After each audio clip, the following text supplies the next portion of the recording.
যে প্রলোভনগুলো মানুষকে দেখানো হচ্ছে, এগুলো যে শুভঙ্করের বাকি, এগুলো বুঝাবেন। আওয়ামী লীগের সময় 2022 সালে তারা কার্ড দিছিল, ফ্যামিলি কার্ড দিছিল, 1 কোটি কার্ড টিসিবি থেকে 10 কেজি চাল, এরপরে ডাল, এগুলো কিনতে পারবে। 1 কোটি কার্ড তারা দিছিল 2022 সালে। অব্যবস্থাপনার কারণে 38 লক্ষ কার্ড বাতিল করা হয়েছিল, যা এখনো চালু হয় না। যে 62 লক্ষ কার্ড চালু রয়েছে, এই কার্ডগুলো কাদের কাছে গিয়েছিল এগুলো কি বলা লাগবে? সব ইউনিয়ন পর্যায় পর্যন্ত আওয়ামী লীগের লিডারদের কাছে এই কার্ড গিয়েছে। এই কার্ডগুলো তারা আবার বিক্রি করছে।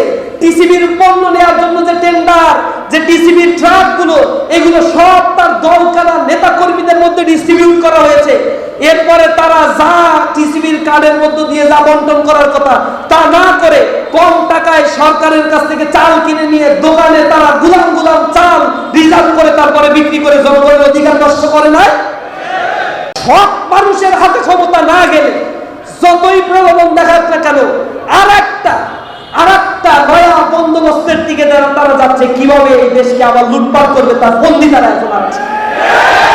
কার্ডের প্রলোভন নয়, আমরা তরুণ প্রজন্ম বলতে চাই, আমাদের বাংলাদেশে আমাদের চাকরির অধিকার আমরা চাই। তরুণ প্রজন্ম বলতে চাই, আমাদের জনশক্তিকে দক্ষ করে এ দেশের জন্য কর্মসংস্থানের ব্যবস্থা করতে হবে। আমরা এই দেশের হয়ে কাজ করতে চাই, কারো অনুগ্রহ, অনুকম্পা আর দয়া এই দেশের মানুষ বাঁচতে চায় না।